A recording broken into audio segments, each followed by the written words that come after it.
Well, I don't want to hold us up here, so who is scheduled to lead? Posted All the of us. question.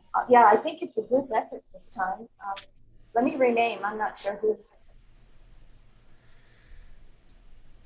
Hey Don, you're new to me. Where are you at in the process? Me? Yep. Yes. Yeah, there's two I'm Dons. Sorry. just I just thought I would listen in because I'm curious. I'm at this point I am considering signing up for it. For the CPP, so you haven't declared yet. Okay. Correct. All right. Yeah, we uh, rename ourselves just by where we're at in the process. If you were to put interested in there, we would understand that, and then where we're from, that would be great. Um, I can go ahead and get us kicked off. It seems like we have a lot of liaisons here, and Don is new to the process. Maybe a good discussion item would be, what the benefits of CPP are to each of us, and then kind of talk about the process. I think that would be a good thing to talk about. What do you guys think? I agree. Yeah. Hey, Don, I'll jump in there right away on that topic if you don't mind, Chris. Um, to me, there's two big reasons why you want to get your CPP. One is because if you get your CPP, it teaches you a lot of photography. So if your client comes and they want to do a particular style, or you want to do food photography, or you want to do fashion, or whatever, you have the basic skills that you need to be able to go off and be able to get your feet on the ground and quickly learn the extra detail to implement a lot of different areas. Unlike some people who specialize in just one type of photography and that's all they do, you can now spread your wings and be a little bit more of a generalist and handle a lot of different types of jobs that come in your door. So that's one reason. Um, but the other reason is because when you got your CPP, you differentiate yourself versus a lot of the other photographers in people who have to justify hiring you versus someone else. So, for instance, in Ohio, there's only 59 certified professional photographers in all of Ohio.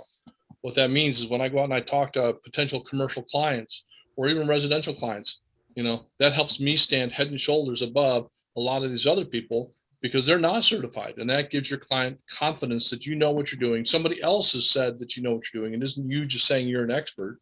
Somebody else has judged you to have the capability that's objective, and that many times can swing the pendulum over in your direction a lot more easily using logic as opposed to just emotion and promises and empty air. So those are two good reasons from my perspective to go for it. And on that note, Chris always loves to point out, which is true, that the testing is not just some fly-by-night test that we'll just ask these questions. They have to abide by certain accreditation standards that all testing, whether you're a mechanic or whether you're a dental hygienist or whatever you are, those testings have to be accredited. So PPA worked exceedingly hard to make sure that that test fit within all those guidelines and made it equitable for all. So that is, if you have the dedication to put the growth for yourself, because that's where it is, it's the growth within you, and they give you a certificate because of it and support you along your way. A lot of perks come with that. And then we get to meet great people like we see here from all over the country and work on that. When we have questions about our business, if we have questions how to market, if we have questions how to specialize in something that we're not familiar with, as Ron was saying, we're all here to reach out to, and not now, not today, not just today, but next year and in the future. It's sustainability to your business, to your craft, to your growth. It's just great. That's great. Thank you. Hey, Don, where are you located exactly? West Lafayette. Oh, yay, Purdue. Yeah, I'm like Boilermaker, the- man. right near the football stadium. Oh, there you go. I love it. I love it. Spent a lot of time out in that area. And yet he's sitting in sunny San Francisco. Yeah. Well, I was born in New Orleans, so yay for Louisiana. Well, let me give you a plug, because I just registered a CPP exam that I'm going to be giving on August 21st here in Cincinnati. So if you wanted to drive down here and take the exam down here, I'm more than welcome to host you for that. Also, too, I'm going to be doing some preparation classes ahead of that. So if you're interested, I'll chat you my contact information. We can chat more about details on that if you'd like. How's that Great. sound? Sure.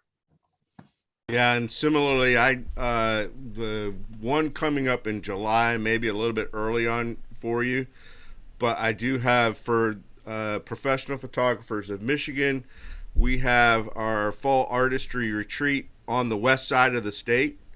So if you want to come experience the beautiful west side of Michigan, in September, I will be offering the test in person in Traverse City, and so we could connect about that too. So let me, I hate to put you on the spot, but I don't want to sit and just talk at you about the process. Let me ask, what are some of the things that piqued your curiosity about CPP?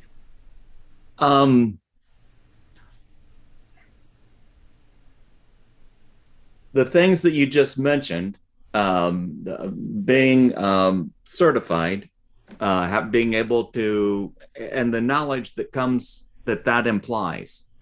But I need to, at this point, I think I really need to work on the knowledge component.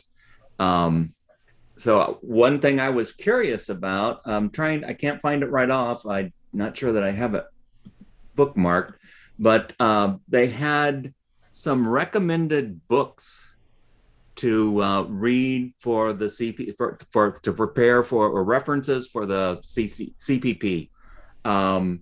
And I noticed that looked like that list was put together, looked like 2018.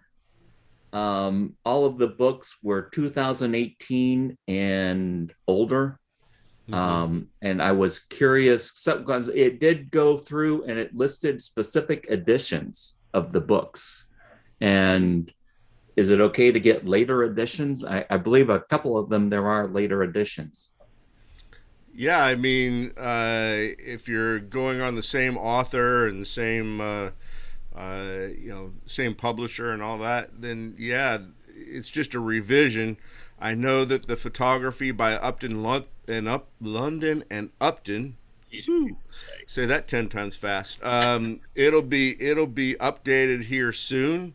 We don't have an exact release date on it, but it will have a revision 13 limited, or the edition is going to be 13. And after that is released, then rumor has it that PPA will update the test based on some of the information that's in that book. I think we've determined that about 70% of the questions come from the London and Upton book, as far as reference materials. Which is the minimum score, by the way. What's that? It's the minimum score too, 70%. Right, yeah.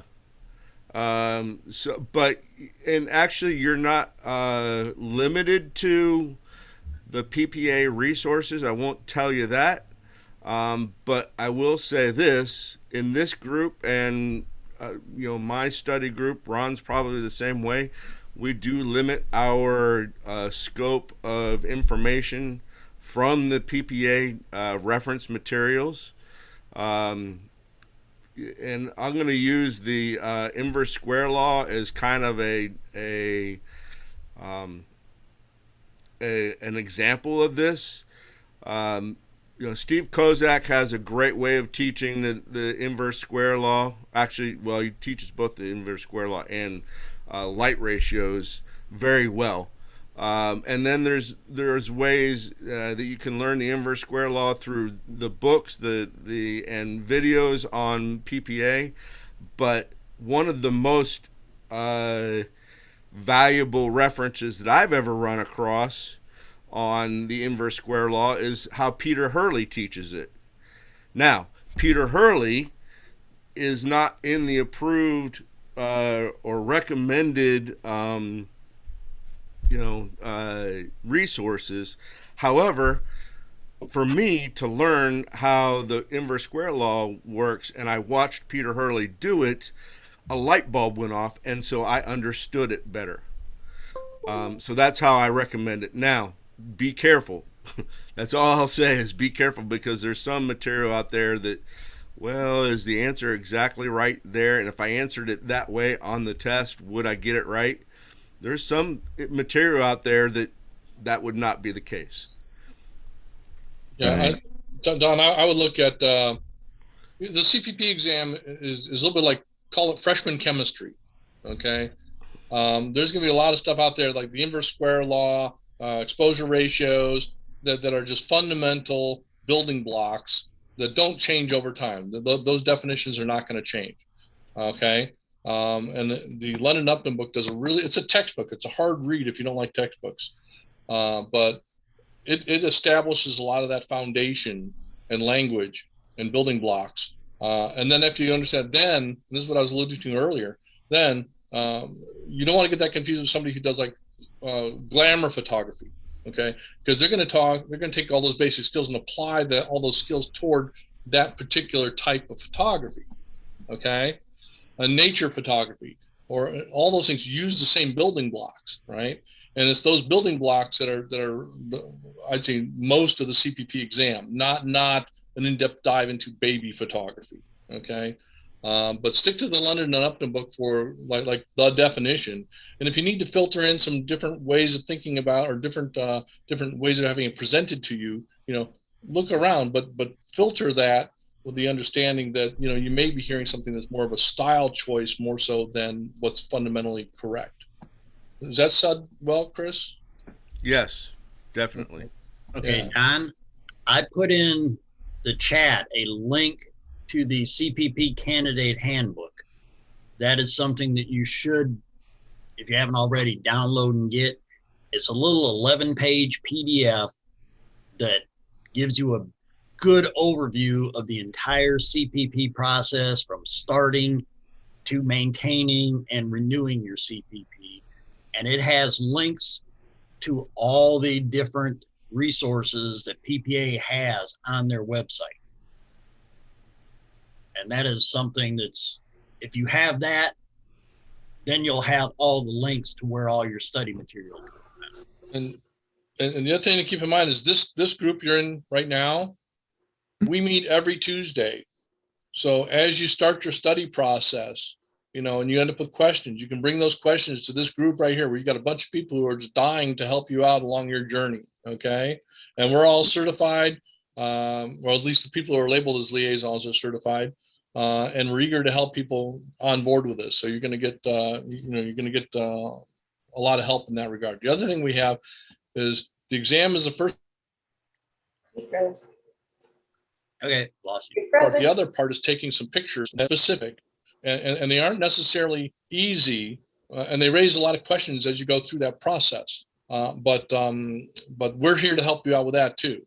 So look at this group as being, a resource group for you as you go through the process. You're not alone, dude. Good deal. Thanks. Yeah, I wasn't expecting to be the single person here, not CPP, not Well, certified. It happens that way sometimes. Sometimes it's not, but I guess. Normally we have more than 2 candidates on the call, but everybody must be busy today. I think one thing, and this is for the liaisons to remember too, is we're kind of at a down point in the year as far as the number of candidates that are preparing for the exam and for to submit images. What happens typically is you got a whole bunch of people that do it early in the year, and then it kind of tapers off in the I guess that would be the February, April, and then the June submission. Maybe that you may only get a few in the August submission. So it's kind of it's you kind of have to watch the numbers to kind of understand how it works. And so these calls will be, just for your point of reference, Don, these calls probably will be sparse in candidates over the next submission. And then we'll jump back up again in the early year. So it's kind of it's a fun process to kind of get to know, but it's also one of those things that we've kind of tried to get to learn. This is kind of a new call. It's only been around for what, 8 months? Is that about right? Yeah, about that. Yep. Yeah.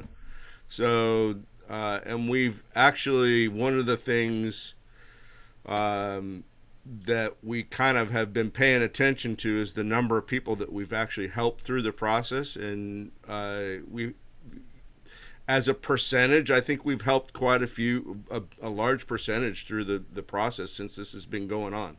So, And one of the goals we have done is not necessarily to get you through the certification process on paper, but to make sure that as you get your first jobs, you actually have the functional skill to be able to go off and deliver at a certified level. So, it's more, and you'll hear a lot of times we'll be talking through questions and everything. We'll give examples of when these principles impacted the work we did. And those examples are great because hopefully you'll learn from our experiences when those principles were important. But also, too, I encourage you to go off and try these things yourself as you shoot. So that way, as you mess up an exposure because you did something incorrectly, then you'll learn from that and you'll learn not to do it the next time. So that functional part is what we hope to accomplish here as well. go for it, Mia. So I was wondering what type of photography do you shoot, and how long you've been shooting, and what's your favorite, and all that stuff. I started photography probably in high school. I had made a darkroom. This is back in around 1978, but never really seriously. But just here recently, I've been toying with the idea of becoming a professional photographer. My areas that I am most interested in are landscapes, some portraiture. That seems to be a reasonable business area, portraiture. Not really, not a lot of interest in weddings at this point, but possibly some commercial and product photography. Good. Those are probably the main areas that I have right now. So the CPP process, to speak to that specifically, was just, especially the image submission, was just changed to support people like yourself who are more general photographers. In the past, until 2019 was the first switch over, the CPP process was heavily weighted to portrait photographers, and just at least the image submission was very subjective, and they've just changed it so it's a very objective, and it applies to pretty much anybody who's a professional photographer in any genre. Although we use a little mannequin like what Chuck has in his background for our image submissions, there are three ways to, three scenarios to shoot those images, and they support all types of different types of photography. So, good for you for investigating it. I'm glad to see somebody kind of who's kind of early on in the process of professional photography kind of explore this as a value to them. Just so you don't feel alone, Don. I used to be a research chemist for Procter and Gamble until 2010, and I got incorporated. Whoops, You're up. you're on mute again, Ron. I got incorporated as a professional photographer in 2008. So I've been doing this for about 13 years now.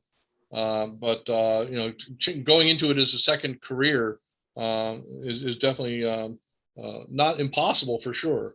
And I think it's groups like this that help enable that to happen for you, dude. Yep. Yeah, my background is engineering and information technology. That's what my educational background is. And here recently, I've noticed some gaps in my education that I wish that I would have valued some areas, disciplines more and studied more previously, but I'd like to dig further into now, and that would be things like art, and specifically as it applies to photography, composition. Any recommendations there? Although I guess this isn't necessary. I don't know if this is CPP specific, but Oh yeah. Composition is definitely a good part of what the CPP exam is about. So, and we talk about it with regard to.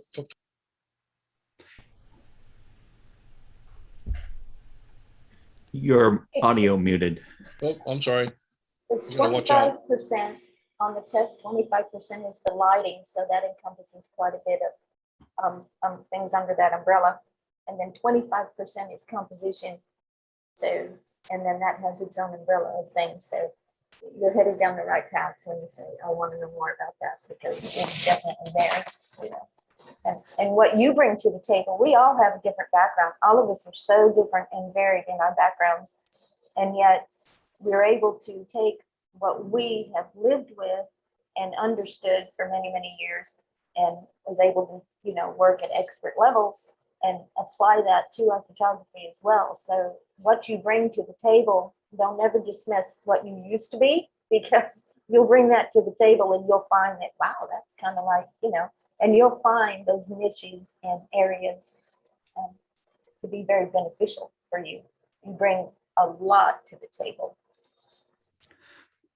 I'm right now. I'm at a loss to find somewhere on the PPA website. There's a list of the reference books for the CPP. Does anyone know where I can find that again? If you go to the handbook that Chuck put in the chat, that has a direct link to all the resources. So that'll tell you right to the page. Yeah.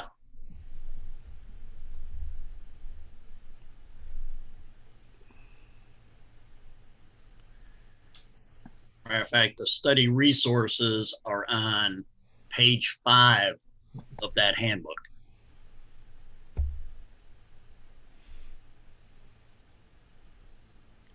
Suggested reading.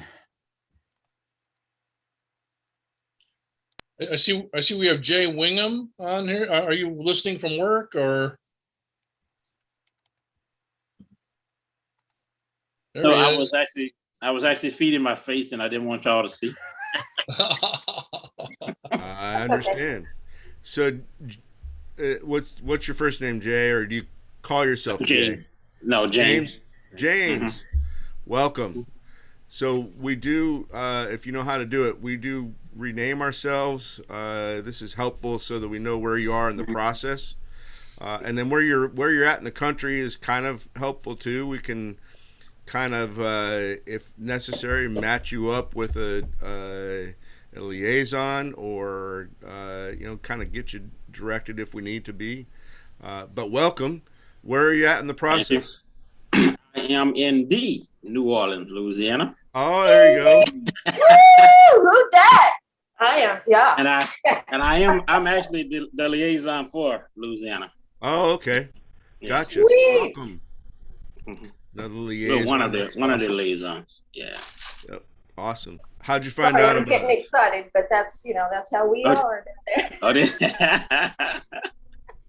Oh, I think I saw it on the Facebook page, if I'm not mistaken, Oh yeah. about the group. It was either the Facebook page, I was happened to be on the website and saw something about the meeting and decided I would check it out. Oh, and maybe an email. Something digital. You got Something variety. did- Well, there you go. Maybe It's it on a popped bunch up of in my different Facebook Photoshop. pages, plus the loop on PPA. It's Yeah. put it everywhere. Okay. But yeah, but just a little bit about myself. I've been certified since 1997. Wow, okay. Hmm. Didn't recertify the first time because I didn't really know what I'd done. Because I was a I was a photographer in the Marine Corps, so taking the test that first time was like, okay, I know this stuff, so it was fairly easy. At least I thought it was until I took it the first time at imaging, and figure out you have to score a certain amount, and I didn't score that amount the first time, but at that time that you were able to come back that next day and retake it. Oh. And I retook it that next day and passed the test. Then had to recertify a couple years later because I let it lapse. So I think it was 04.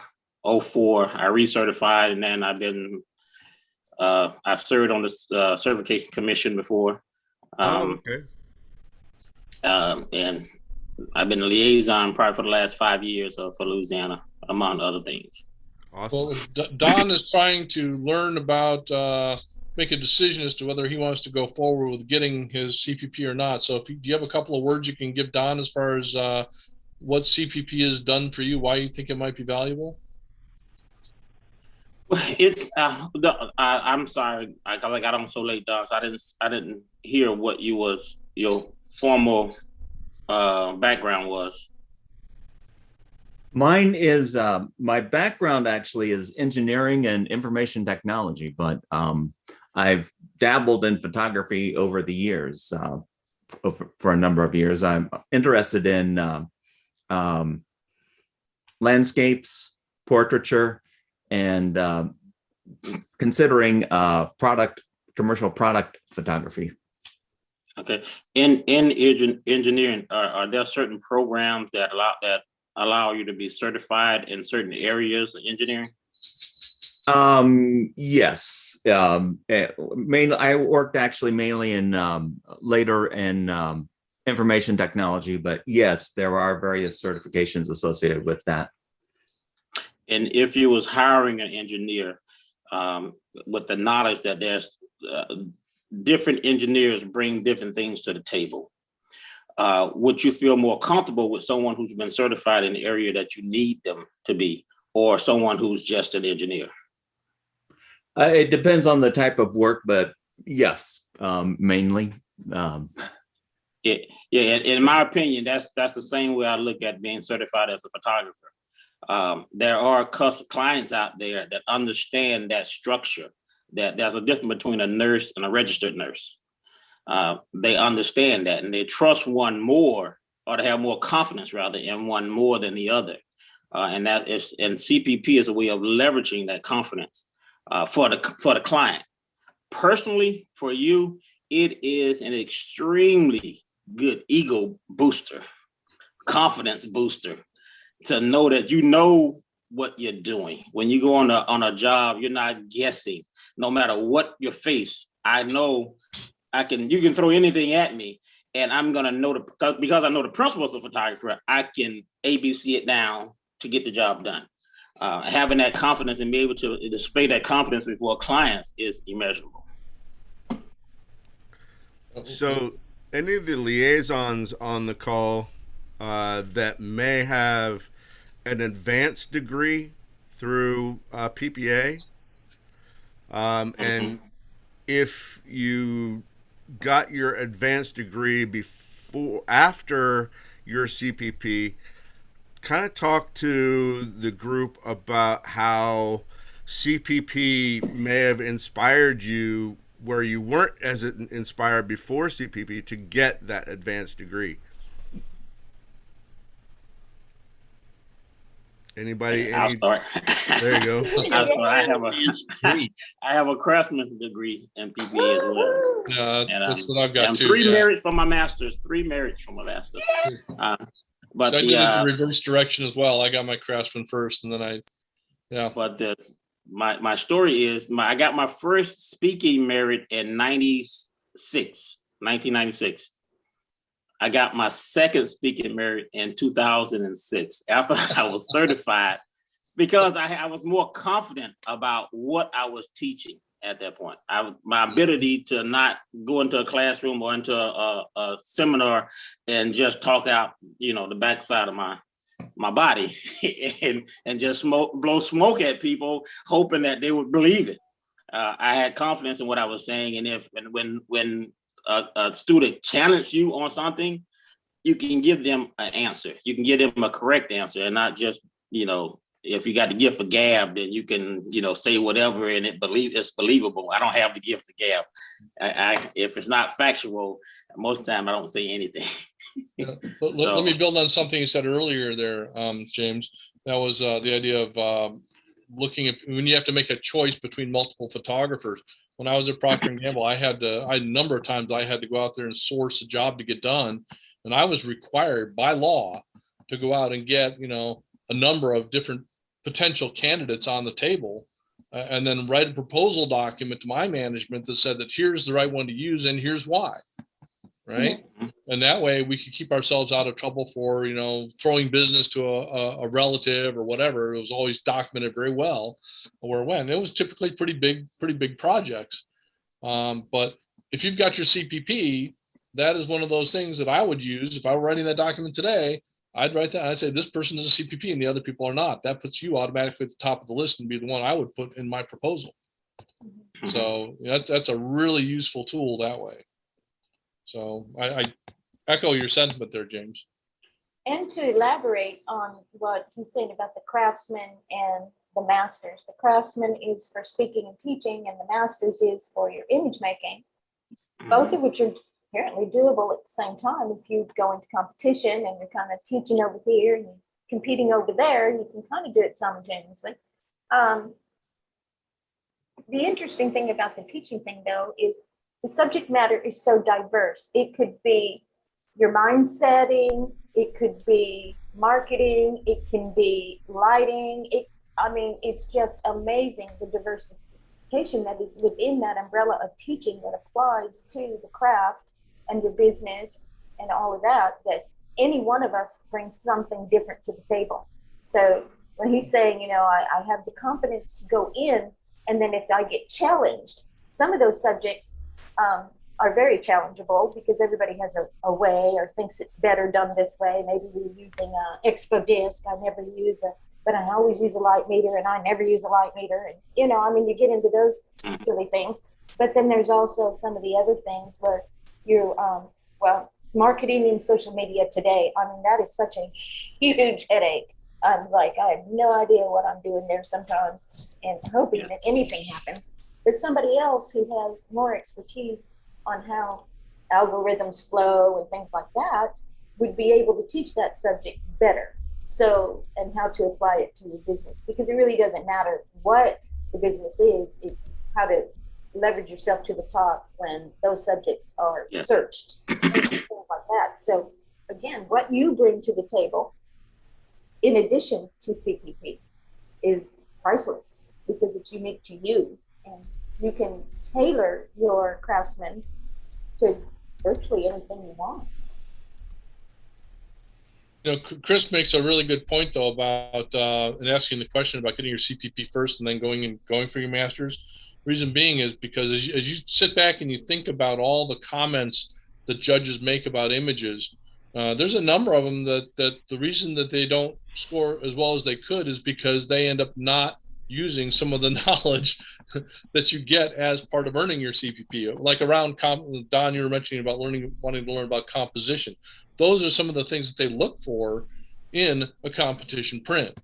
So if you don't, CPP is one of your ways of being able to learn that, and so you don't make a faux pas and put an image up there that violates some of the rules, unintentionally, and end up getting downrated. So, Chris, you make a really good point about the CPP kind of being a really valuable stepping stone to prepare you to go get the advanced degrees. That's a really good point, Chris. Yeah, I think part of my story is that I was a professional photographer for over 20 years in Virginia. And I was in the school portrait industry, and I was motoring along as in the companies I was working for. I was, had a lot of clients based on just on my reputation, and I didn't know about and really didn't value PPA. Didn't know about the certification process until later on in that time, and then I opened my own business and I started doing some investigating about PPA, that type of thing. And so, needless to say, I didn't value the CPP process until recently, but I also didn't value the alphabet soup behind other photographers' names. And so until I understood it, and then after I got my CPP, I became more motivated to excel in that part of my career. And really CPP was a catalyst in that I got the confidence James was talking about. But then on top of that, I also found a new desire to grow in my photography. I'm still leery of competition, so masters is going to come after craftsman, put it that way. But I do have, I have a program that I just put together, brand new. So I'm getting ready to, do my craftsman and get it squared away, and then, move through to my master. So I guess there's a fire that kind of gets lit after you get your CPP. The other thing I'd like to speak to that I find very valuable, and this started very early on in the CPP process. I kind of banded together with other candidates that were in the process or getting ready to take the test at that time. And I've formed a very strong friendship with those folks. And then these guys here, as I moved on, got my CPP, and then really early on became a liaison. I became tight with these guys, and I have people that I can talk to about my business. I have people I can talk to about photography as it changes, and we can talk intelligently about new equipment or new processes. I have people that I can talk to about vendors, so that I count the CPPs as a reliable source of information. And so that whole collaboration is big for me. It's huge. I'm part of a group. I mean, PPA is 35,000 photographers worldwide. CPPs are under 2,500. So now I've got a reliable source of information to kick back on and discuss matters of the business. At all levels. Yes. I mean, some people are 30 years in and are still hitting it hot like they're modern, and some of us are newer like me. And I mean, it's just like you get this whole varied thing, but what works for me might not work for you, but you get to hear it and you get to see and you get to how to apply it practically to you, and how, I don't know, it's just, I'm so thrilled that I'm always in this group, and shocked sometimes at the level of comradeship in here. It's like, I know these guys got my back. I know that, if I run into a snag, I can hey, Chuck, or whatever. I text Chris probably more often than he'd like. Hey, If what about this? if she remembers the time zone change Oh at yeah, 9 o'clock at night, at her on her time, we're good. We're good because so that's everybody needs to be midnight on on my this. time. Everybody needs to be on the same time zone that I'm on. But at any rate, So one of the things that I've been kind of studying real recently is this whole psychology of being a business owner that's a creative, and the mind blocks that we have as create. I mean, it's different from any other type of business ownership. And again, going back to this whole collaboration thing, I think if I talk to 90% of the CPPs that I talk to, run into the same mind blocks that I do, as far as may not be good enough for this, or I need that confidence. And again, going back to my group of 7 that I took the test with, or coming to this group, being able to talk about, yeah, I am good enough, and I help support those people that are, maybe going through that period of time where they're having doubts about their photography and their business, and being able to support them. That is, another big thing that I run into with this whole collaboration thing. So, and again, Don, I think it's great that you're doing this early on in your thoughts of being, moving to a business owner in photography, from doing it as a recreation. And I think that that's an awesome thing for you to, take a hold of these things that we've kind of said are advantages to us in our photography journey. well, it's also, there are a lot of mistakes that can be made along the way, and not to say that you're not going to make them. It's going to happen, and mistakes are only opportunities for growth. But having that under your belt, and having people like us, and there's more of us. It's just, this is who's here today. So you might see different faces next week. Who knows? There's some consistency, but then you know where to go to troubleshoot pretty quickly. And it's like, because again, things happen. That's a really good point, Mia. I mean, one of the things to think about the CPP, you go out to these presentations and you always see these images, and you always hear about this exact right moment, exact right everything, all the planets align and this picture is taken and it's beautiful. Real life isn't like that. There is no perfect picture. Exactly. A lot of times you'll be out there in the real world, and you'll have to deal with some circumstance that is not perfect. And the one thing the CPP does for you is it helps you recognize what that imperfection is, but also what you've got in your tool belt to be able to go deal with it, either on as you take the shot or in post. But you've got what the tools are, and whether that's going to be solvable or not. And so, but there's a very big difference between real life shooting and, for instance, we did a wedding reception last Saturday night, and here in the evening the sun came in the window and was going right across the wedding cake, and the bride and groom come in and they have to cut the cake. We have to get the cake cutting.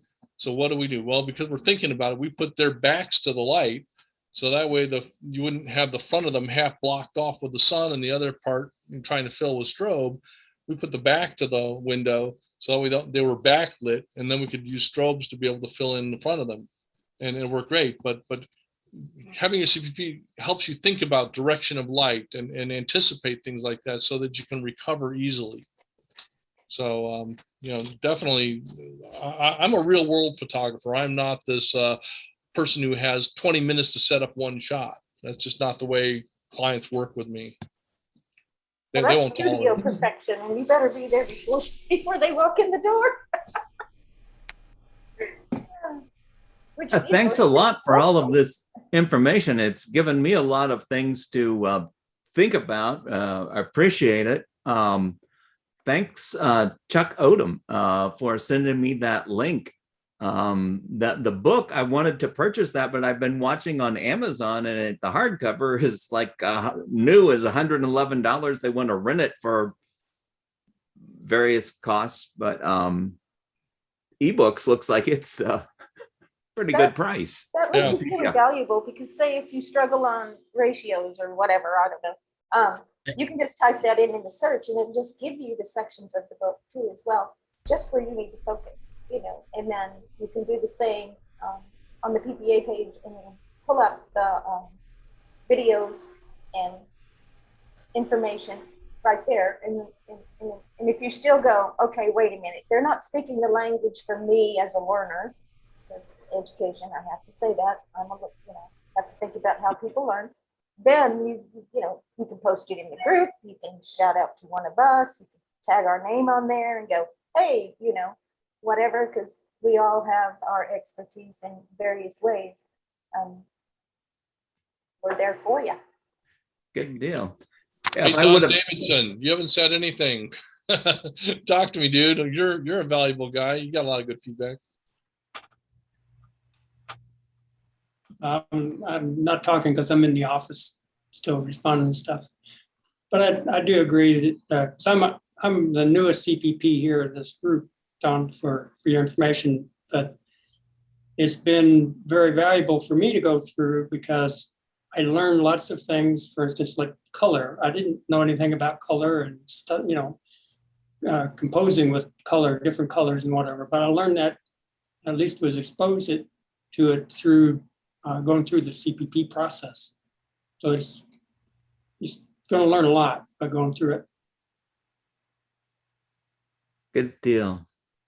Yeah, I've seen various people mention, I believe it was at Imaging USA this past year, the online version of it. We're talking about setting up a study group but I'm going to guess that that may be kind of slim pickings right now, as I think Ron may have mentioned. It's kind of Ron or I have Chris. one as well on Sunday nights. Although I think we may be winding down. I'm not positive I'm going to renew for. I most likely will for my test in September. But mine's on Sunday nights. I was going to ask Ron to talk about the your study group, if you're going to do that online or in person. I'm going to do it definitely in person. I may do an online version as well if the demand is there. One thing I try to do is we do 2.5 hours of lecture and then an hour of hands-on. And 2 weeks later, we come back and we do a shoot with models. So, we teach you the theory and give you a little bit of hands-on on one day. And then 2 weeks later, we come back and I bring models in and you can photograph, you can put all those tools you just learned to work and you can make all your mistakes there. And we can work with you there to get that all fixed. And the models are great with this. They end up winning free photo sessions for me later on anyway. So they bank them. That's how the one model got her wedding. Her whole wedding was paid for doing that. So that way we give you both not only the academics, but also the practical experience with it as well. And it's that practical experience that'll burn it into your head that, I won't make that mistake again. And when you see the question on the exam, you'll say, been there. I know the answer to this one and got it done. So we're going to do both. Give me a call and we'll talk separately about how we can work in on that. You're not that far away. We're only 3 hours away is all, right? Yeah. Yep. Yeah, mine is on Zoom and I can, I'm on Zoom right now. It may be tough because I have to change accounts. I can get you the Zoom link. Put your email in the chat and I'll email you the link to my Zoom. For Sunday nights. We go from 7 till about 8:30, and it's more of I like to highlight the areas where you may be needing extra attention. and so we're getting ready. We're about 3 weeks out from my in-person test here in Michigan, in central Michigan. So the next 3 weeks, I put out a message. Take the online practice exam and let me know where you need help. And so that's where we'll be highlighting the next several weeks. I got 4 people already signed up for my test in August, or in July. I'm sorry. So they're, and all of them are participating in my study group. So trying to highlight those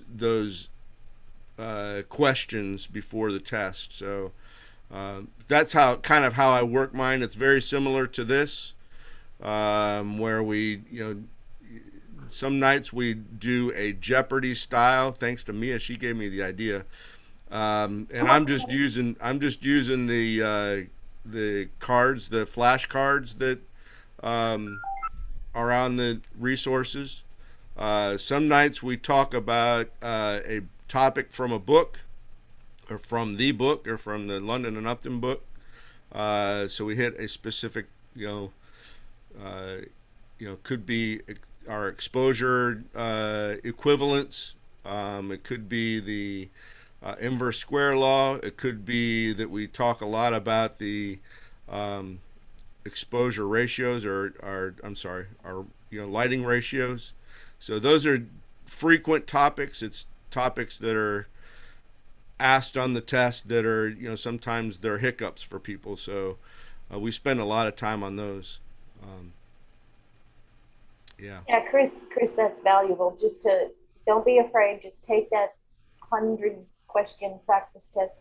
Anyway, just go through it. Just do it and see where you're at, because you might surprise yourself and know more than you think, based on the way the questions are formulated. I was curious also, is PPA pretty much the main photography association in America, organization? In my background, electrical engineering, there's the IEEE, which is the Institute of Electrical and Electronic Engineers, and there's also the ACM, which is Association for Computing Machinery, and a lot of people belong to both. I was just curious, is PPA pretty much the main one? Because I've seen some other ones referenced online, but I don't see that I don't see that they're nearly as established or as large as the PPA. Is that the official answer from this group on that question? Is PPA Absolutely. is the only group. It is the only. It is the only one, because what is the offshoot? Nothing. it's the one we're allowed to talk about. There are others, and there are some more. And what I find with the others is that they're more specific to specific genres. Yeah. And when we speak of affiliates, those are organizations that have formed under the umbrella of PPA, and they support the affiliate. So we would have, like here in Oregon, we have Oregon Professional Photographers Association, and everybody has their own space. Chris has his. He's VP, aren't you, Chris? And I'm vice president of Michigan. yeah. Yes. And I guess James, now you can speak to your affiliate. Ron, you speak to yours. We all speak to our own. California has, several, because it's such a big state, and they're all sanctioned and approved by PPA. So you can go through your affiliate in your state, and that's searchable on the PPA page, and find out more. How. So you're working more closely with people in your area, most likely. Yeah. Then there's some other like there's Sync is a group out there, and what they specialize. They started out anyway specializing. I think it was in sports photography, but they're trying to build themselves up to be a conference that kind of mirrors, but is smaller than the PPA conference. So there's a couple of other. There used to be another one. SPI was another conference, but they've gone away. So you'll find those other little conferences out there PPIs. as well that might be more focused on a particular type of photography as well. So Yeah. Yeah, PPA is the in my humble but accurate opinion, the most complete source of photography education in the United States. Professional. And when was it established? We're what, 152 years ago. that's right. and Because, I don't think the other ones offer any kind of a certification program like the PPA offers. I don't think they do. There are some that offers something, but it's not nearly as regulated as the CPP program that PPA offers. It's for lack of a better term, it can be perceived as a good old boys club. Mm. And also, It's who you know, it's who you know type deal. and PPA is worldwide, so Yeah. it is recognized on a global scale as being the one, and because it is the one, you know, it has survived everything, and it has bounced back better and better and better. And then they give so much. If you're a member, obviously you must. Are you a member? I'm assuming you're a member. you get so much just being a member. I mean, I got a set of free steak knives when I got certain. No, I'm kidding.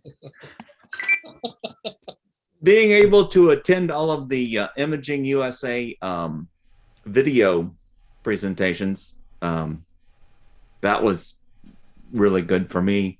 The discount that I got from Apple was significant, because I just made a purchase in the past year, and also the insurance. Those.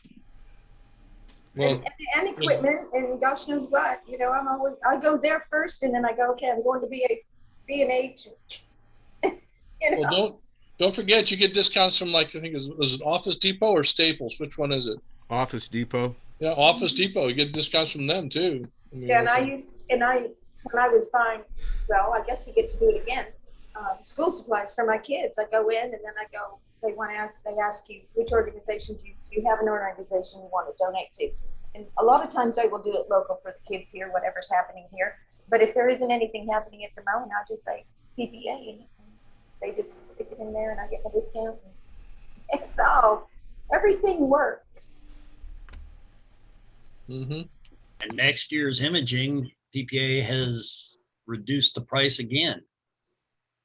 You know, it's $59 to go to imaging.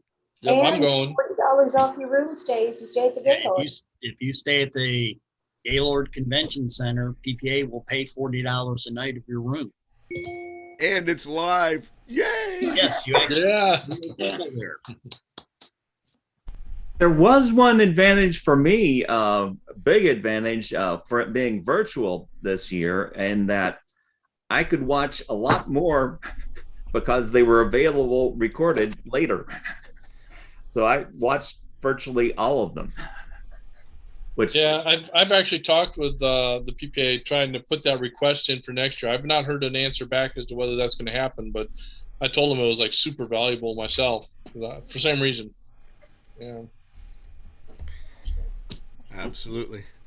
Well, hey guys, we're coming down to overtime, and what happens here, Don, is some of us can hang out for a little bit afterwards, but we also kind of make it a point to give a stop point at an hour.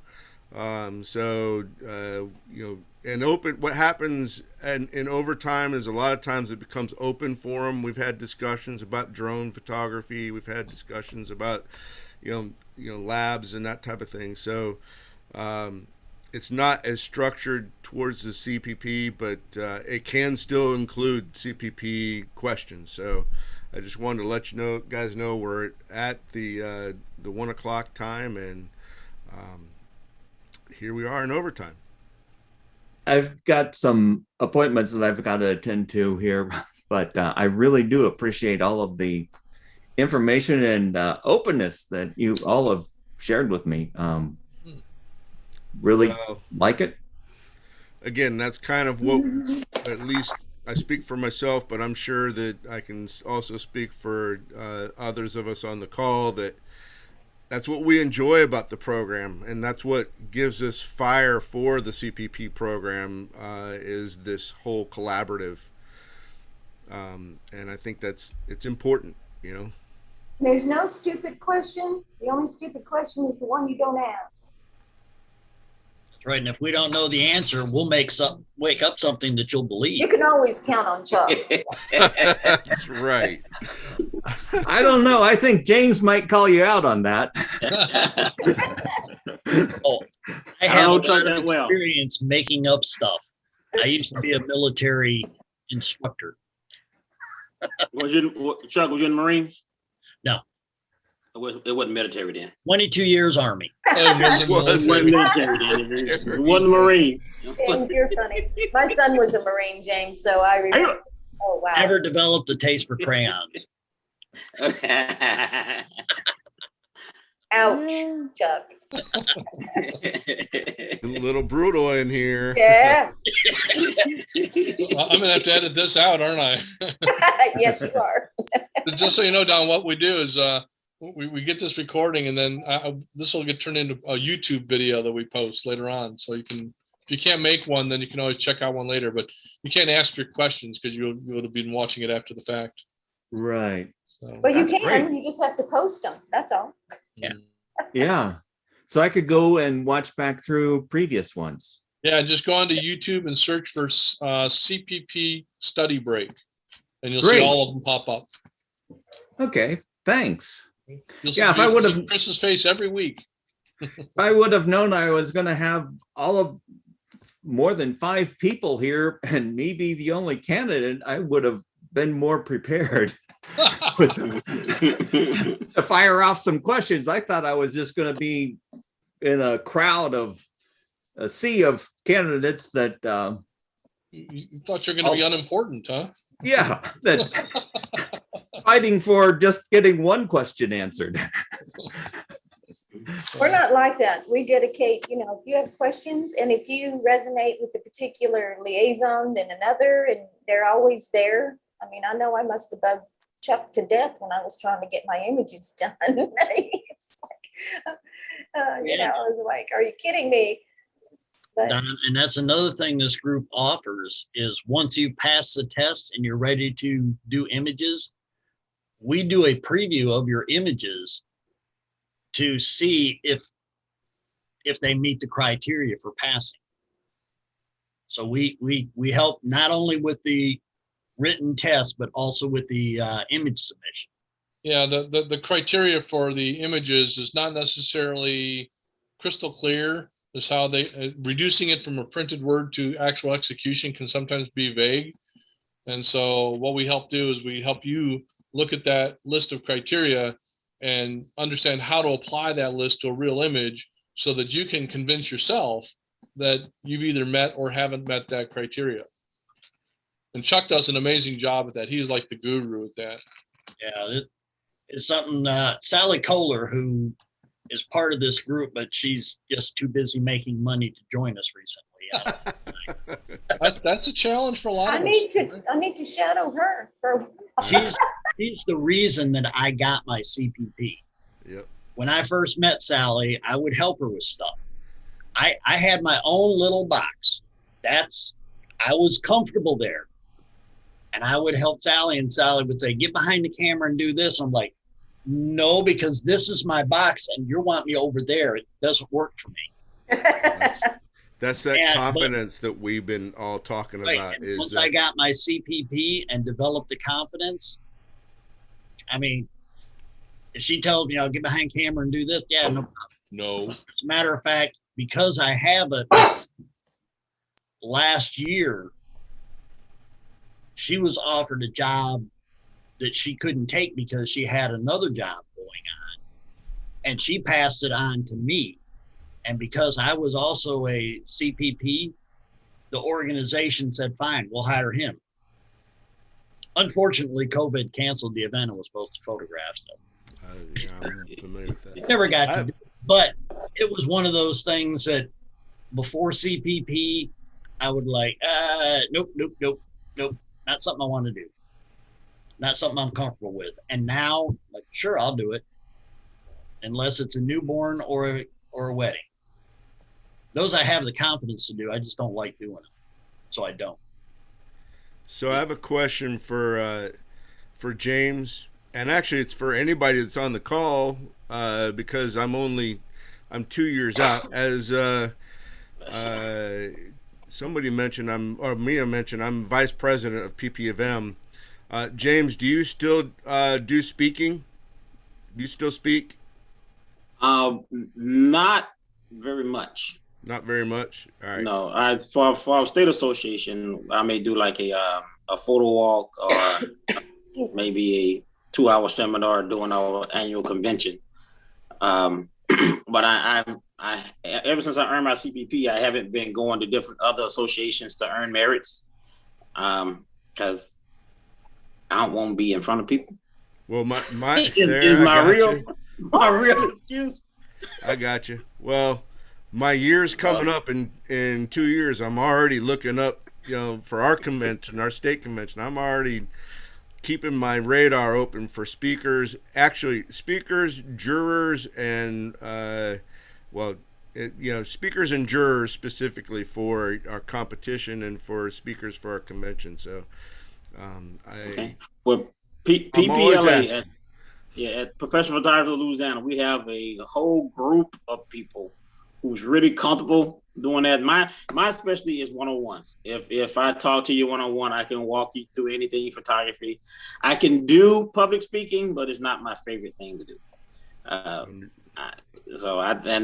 Earning my craftsmen, I really forced myself to get in front of people. Yeah, it's about stretching yourself. Just exactly what we're doing.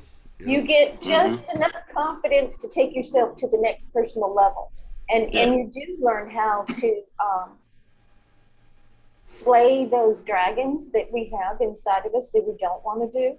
Like I don't mind teaching at all, but at the same time, because I have such a background in education, as teaching both from a freshman level of college all the way down to kindergarten. So I understand that group of how you learn, and everybody learns different.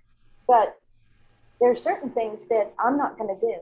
I'm just not going to do it. By 2 years from now, Mia, you'll have a program that's going to be ready for my 2 years, honey. my I state. have a year goal now. I have a year goal now because I figured COVID's going to open up, and I can just hit it really hard. There you go.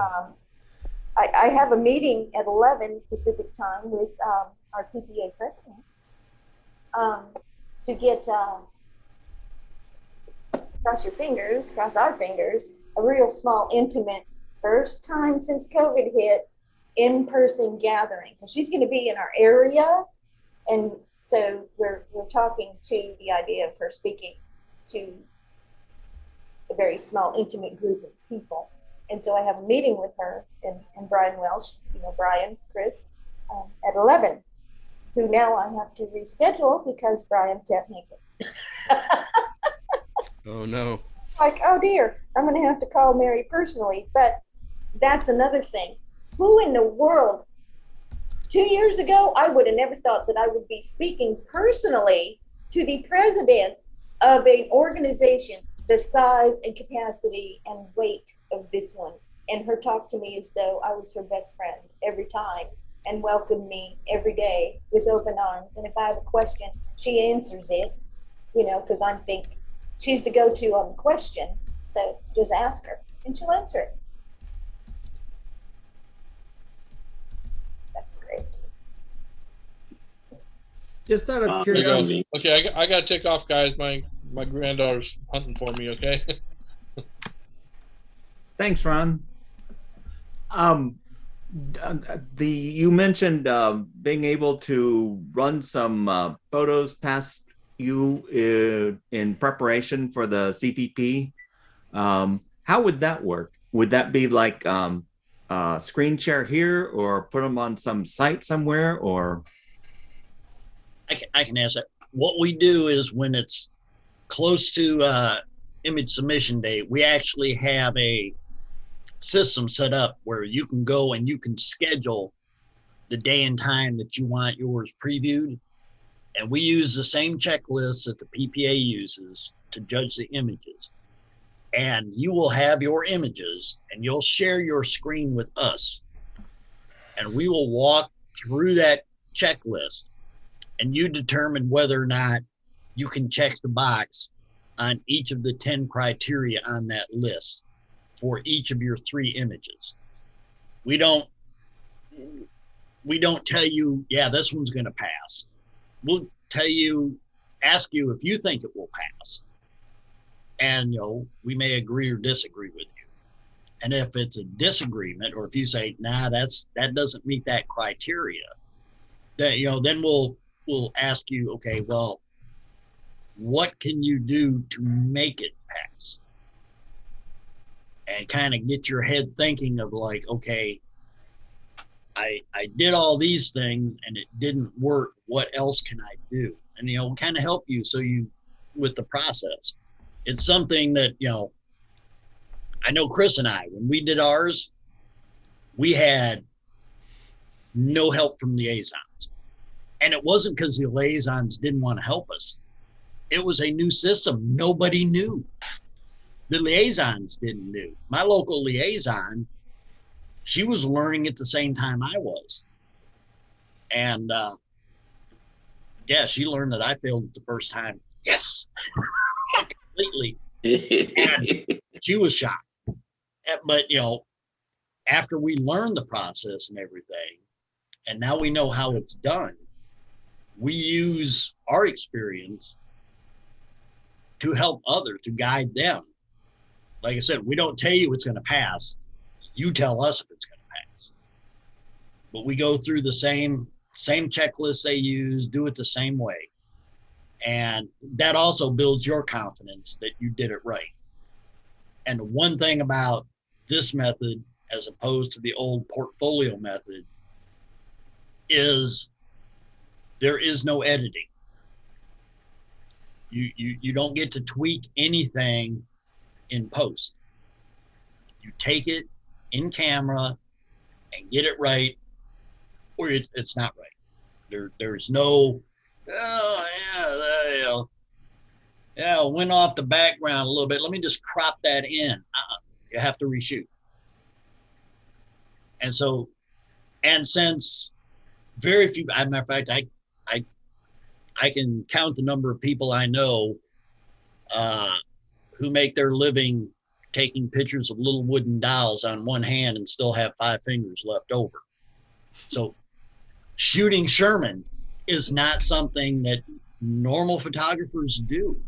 And so everybody's on the same level playing field with that. Nobody does that for a living. And after you've done it, you realize why nobody does it for a living. You learn to hate Sherman. He keeps But moving. he's not the enemy. The enemy lies within your ears. And Right, once yeah. you figure it out, you're like, oh man, because you go, well, I knew that. How come I didn't do that? You know? And Once you you're would be done, amazed do at the silly people. things with Sherman like I did. Put some googly eyes on him. And I painted mine gold. He's my Oscar, man. Nice. He's my Oscar. Hey, James. Yes, ma'am. Nola, how do we reach you, on social media and stuff? I'm on Instagram more than anything, but all of my social media is at JWP Studio. Awesome. Hey guys, I gotta run. I got a Put it in the client chat. coming in here I soon. put it in so- the chat, Mia. Okay. So everybody take care. I got a client coming in soon, so some exciting things. I got money coming in. That's always a good I'm thing, gonna right? have to go myself because I've got an e-visit. You froze, Chuck.